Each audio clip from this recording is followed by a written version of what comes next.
2009లో British news paper the Times లో Iran ప్రభుత్వానికి చెందిన ఓ సీక్రెట్ డాక్యుమెంట్ లీక్ అయింది. ఇదేమిటంటే field for the expansion of development of advanced technology పేరుతో ఉన్న ఆ డాక్యుమెంట్ లో ఇరాన్ సీక్రెట్ గా ఒక న్యూక్లియర్ వెపన్ ప్రోగ్రామ్ పైన పనిచేస్తుందని క్లియర్ గా రాసి ఉంది. ఈ విషయం అమెరికా, ఇజ్రాయెల్ లాంటి దేశాలను షాక్ కి గురిచేసింది. ఇరాన్ యొక్క అణ్వాయుధ ప్రోగ్రామ్ ను నాశనం చేయాలన్న ఓ రేసు ఈ రెండు దేశాల మధ్య మొదలైంది. అలా వాళ్లకు దృష్టిలో పడ్డాడు ఇరానియన్ ఫాదర్ ఆఫ్ బాంబ్ మొహ్సెన్ ఫక్రీజాదే. ఇతను 1993 నుండి 2003 వరకు ఇరాన్ లోని ఒక సీక్రెట్ అణ్వాయుధ ప్రాజెక్ట్ ను లీడ్ చేస్తున్నాడు. అయితే అతని మరణం తర్వాత ఇరాన్ యొక్క అణు టెక్నాలజీ కనీసం 6 సంవత్సరాల డిలే అయింది. ఈ ఆపరేషన్ చాలా సెన్సిటివ్ అయింది, ఇంకా ఎంతో ముఖ్యమైనది కూడా. అయితే ఈ అత్యంత సీక్రెట్ మిషన్ ను ఏ సాధారణ ఇంటెలిజెన్స్ అయినా ఎగ్జిక్యూషన్ చేయలేకపోయింది. అందుకే మొసాద్ రంగంలోకి దిగింది. అనేక ప్రయత్నాల తర్వాత అమెరికా మరియు ఇజ్రాయెల్ రెండు చివరికి 2020లో కోవిడ్ మధ్యలో మొసాద్ మొహ్సెన్ ఫక్రీజాదే యొక్క కదలికలను ట్రాక్ చేసింది. 8 నెలల పాటు అతని పైన నిఘా ఉంచి అతని యాక్టివిటీస్ ను స్టడీ చేశారు. చివరకు నవంబర్ 27న వాళ్లకి ఒక అవకాశం దొరికింది. మొసాద్ ఒక హైవే అంచున తమ నిస్సాన్ పికప్ ట్రక్ ని ఆపింది. దానిలో ఏఐ సహాయంతో మరియు శాటిలైట్ ద్వారా నడిచే FN మ్యాగ్ మిషన్ గన్ ఉంచారు. మొహ్సెన్ ఆ హైవే గుండా వెళ్తున్నప్పుడు మొసాద్ ఏజెంట్స్ 1000 మైళ్ల దూరంలో ఉన్న ఇజ్రాయెల్ నుండి ఆ మిషన్ గన్ ను విజయవంతంగా నడిపారు. మొహ్సెన్ పైన 13 షాట్లు అత్యంత ఖచ్చితత్వంతో కాల్చారు. టార్గెట్ నుండి కేవలం 10 అంగుళాల దూరంలో కూర్చున్న అతని భార్యకు ఎలాంటి హాని జరగలేదు. ఆ తర్వాత మొహ్సెన్ యొక్క సెక్యూరిటీ నిస్సాన్ వ్యాన్ వైపు వెళ్లగానే ఆ వ్యాన్ పూర్తిగా పేలిపోయింది, ఎటువంటి ఆధారాలు మిగలకుండా.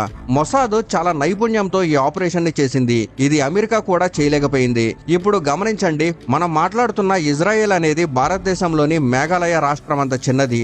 ఇంత చిన్న భూభాగం ఉన్నప్పటికీ ఇజ్రాయెల్ యొక్క ఇంటెలిజెన్స్ ఏజెన్సీ ప్రపంచంలోని బెస్ట్ ఏజెన్సీల్లో ఒకటిగా ఉంది. మొసాద్ అనే పేరు వినగానే మిడిల్ ఈస్టర్న్ లోని ఉగ్రవాద గ్రూపులు వణుకుతాయి. కానీ ఇంట్రెస్టింగ్ గా ఈ అత్యంత అడ్వాన్స్డ్ ఇంటెలిజెన్స్ ఏజెన్సీ వాస్తవానికి 1930లో కేవలం ఒక మిలిటెంట్ గ్రూప్ గా ప్రారంభమైంది. అంటే ఇది 1930లో హిట్లర్ యూదుల పైన తెగబడుతున్న సమయంలో జియోనిస్ట్ యూదులు తమ సేఫ్టీ కోసం ఒక భూమి కోసం పోరాడుతూ స్థాపించిన మిలిటెంట్ గ్రూప్ గా ప్రారంభమైంది. ఇప్పటికే యూదులు ప్రపంచవ్యాప్తంగా చాలా హింసకు గురవుతున్నారు. ఈ ఉద్యమం వారిని మరింత ఒత్తిడిలోకి నెట్టింది. 1930ల మధ్య నాటికి కొన్ని చిన్న యూదు మిలిటెంట్ గ్రూపులు పూర్తి స్థాయి మిలిటరీ ఏజెన్సీస్ గా ఏర్పడ్డాయి. వీటిలో ఒకటి మన కథలోని మెయిన్ హీరో హగానా. మిడిల్ ఈస్ట్ లో బతకడానికి ఇజ్రాయెల్ కు ఒక బలమైన సెక్యూరిటీ సిస్టమ్ అవసరం. హగానా ద్వారా ఇజ్రాయెల్ ఇప్పటికే ఈ సిస్టమ్ ను నిర్మించింది, కానీ దానికి ఎటువంటి అఫీషియల్ హోదా అయితే ఇంకా లేదు. అందుకే 1949లో హగానా యొక్క సీనియర్ కమాండర్ రియోవెన్ షీలో సలహాతో ఈ సిస్టమ్ ను సెంట్రల్ ఇన్స్టిట్యూట్ ఆఫ్ కోఆర్డినేషన్ కింద ఇంటిగ్రేట్ చేసి 1951లో మొసాద్ కు అధికారంగా హోదా ఇచ్చారు. అయితే మొసాద్ ఇంకా తన కెపాసిటీని నిరూపించుకోవాల్సి ఉంది. ఈ అవకాశం 1967లో లభించింది. 1967లో ఈజిప్ట్, సిరియా, జోర్డాన్, ఇరాక్ వంటి పెద్ద అరబ్ దేశాలు ఒకటై ఇజ్రాయెల్ పైన యుద్ధం ప్రకటించాయి. అయితే ఇది ఇజ్రాయెల్ కు అంత సడన్ విషయం కాదు, ఎందుకంటే వాళ్ళ స్పై ఏజెన్సీస్ కు ఇప్పటికే అన్ని తెలుసు. ఇజ్రాయెల్ పైలట్లు అరబ్ దేశాల 32 బేసెస్ గురించి ప్రతి నిమిషం డీటెయిల్స్ తెలుసుకున్నారు.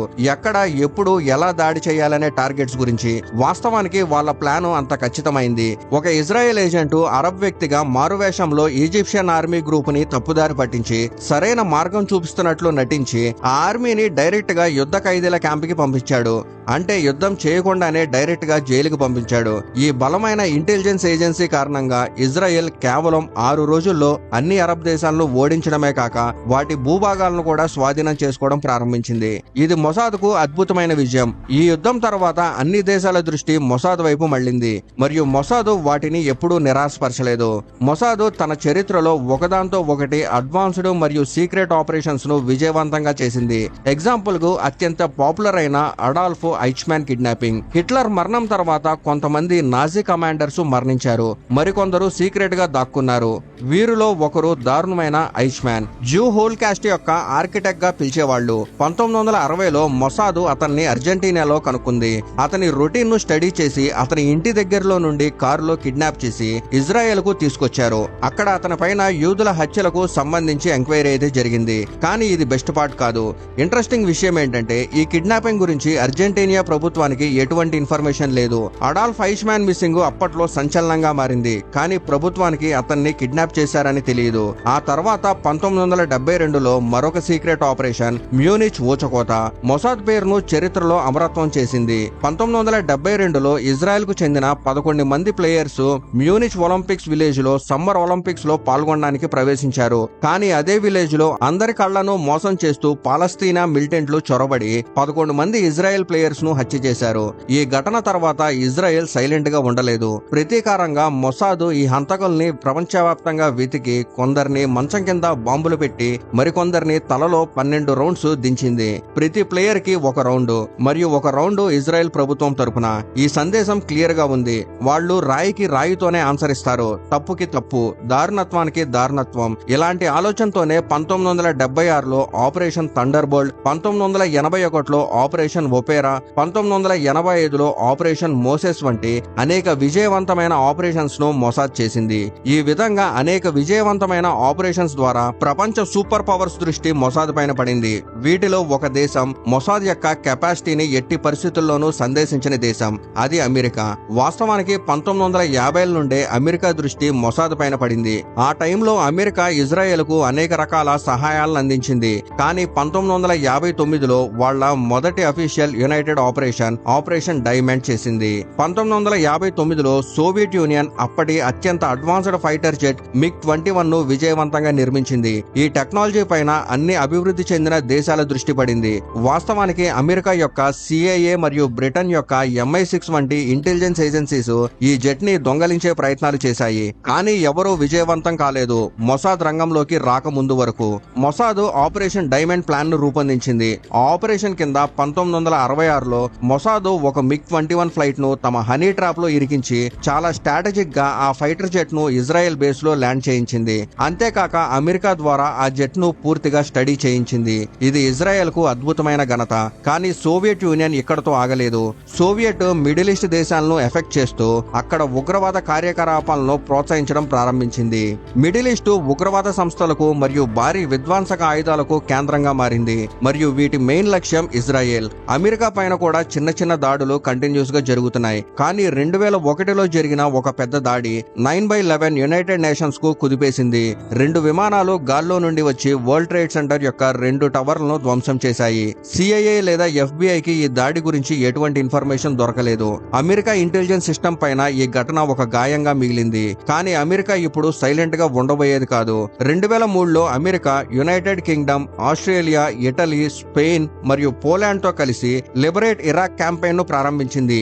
ఈ క్యాంపెయిన్ ద్వారా పెంటగాన్ సద్దాం హుసేన్ యొక్క ఇరాక్ ప్రభుత్వాన్ని ఇది ఉగ్రవాద కార్యకలాపాలను మరియు భారీ విధ్వంసక ఆయుధాలను ప్రొడక్షన్ చేస్తుందని ప్రోత్సహిస్తుందని నాశనం చేయాలని ప్లాన్ వేసింది. కానీ ఇక్కడ కేవలం ప్లాన్ సరిపోదు, వాళ్ళకి ట్రైనింగ్ అవసరం. ఈ ట్రైనింగ్ ను చాలా ఇంట్రెస్టింగ్ గా మొసాద్ అందించింది. అవును, అమెరికా రోడ్ సైడ్ బాంబులు మరియు ఆత్మాహుతి బాంబుల దాడుల నుండి రక్షణ పొందడానికి ఇజ్రాయెల్ నుండి అడ్వాన్స్డ్ టూల్స్ మరియు టెక్నిక్స్ ని కలెక్ట్ చేసింది. జనవరి 2003లో పెంటగాన్ బృందం ఇజ్రాయెల్ యొక్క కమర్షియల్ క్యాపిటల్ టెల్ అవీవాకు బయలుదేరింది.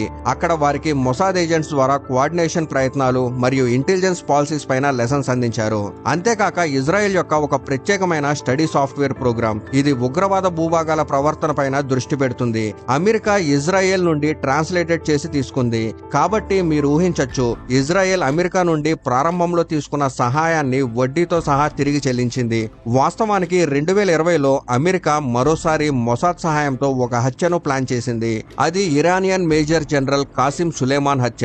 ఈ వ్యక్తి మిడిల్ ఈస్ట్ లోనే మిలిటరీ ఆపరేషన్స్ ను చేస్తుండేవాడు. అమెరికా బాగ్దాద్ విమానాశ్రయం బయట అమెరికన్ MQ-9 రిపర్ డ్రోన్ ద్వారా మిసైల్ దాడి చేసి అతన్ని హత్య చేసింది. కానీ అతన్ని ట్రాక్ చేయడం అంత ఈజీ కాదు. ఎందుకంటే హత్య రోజు సులేమాని తన ప్రయాణ సమయంలో 3 సార్లు తన మొబైల్ నంబర్ ని మార్చాడు. అయినప్పటికీ మొసాద్ టెల్ అవీవాలో కూర్చొని అతని అన్ని యాక్టివిటీస్ ని ట్రాక్ చేయడంలో విజయవంతమైంది. చివరికి ఈ మిషన్ విజయవంతంగా అమలైంది. ఇరానియన్లకు ఇది ఎంత బాధాకరమైన విషయం ఏంటంటే, ఈ ఘటనకు ఇరాన్ లో 3 రోజుల పాటు సంతాపం అయితే వ్యక్తం చేశారు.